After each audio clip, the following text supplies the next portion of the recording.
MPO's May issue of Key Market Signals, our monthly review of dairy statistics internationally and locally, was this week published and is also available on our website.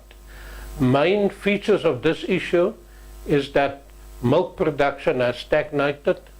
Total milk production did increase from 2012 to 2013 by about 2.2%, and production in this year, in the first 4 months of this year, is practically the same as the same period last year. So it seems as if production growth has decreased to practically zero level. This is a problem and will create problems in the coming winter. On the import and export side, we are still a net exporter. We still export more than we import, although we are at a level below the same month last year.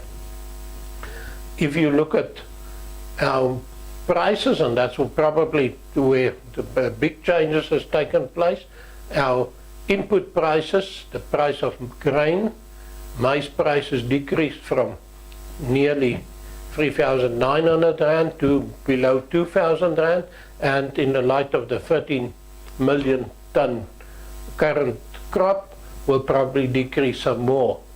The same is true for soybean prices, where prices decreased from about 7,000 rand to a level of 5,400, 5,300 rand.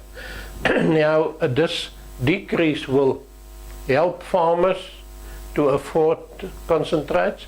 However, farmers will have to ensure that the manufacturers of concentrates share this benefit with the farmers as well.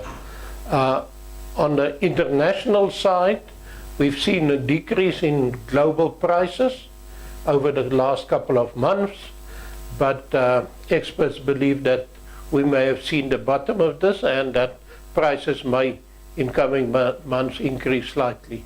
The main reason for the lower prices is higher production, especially in New Zealand and the United States and European Union, with Australia still producing at a lower level than last year.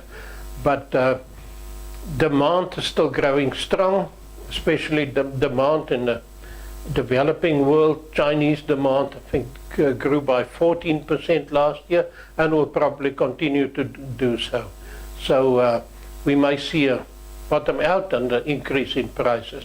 Import parity prices are still substantially above South African producer prices, and South African producers also did not share in the higher producer prices during 2013, and so the current lower world prices will not have an effect on these farmers.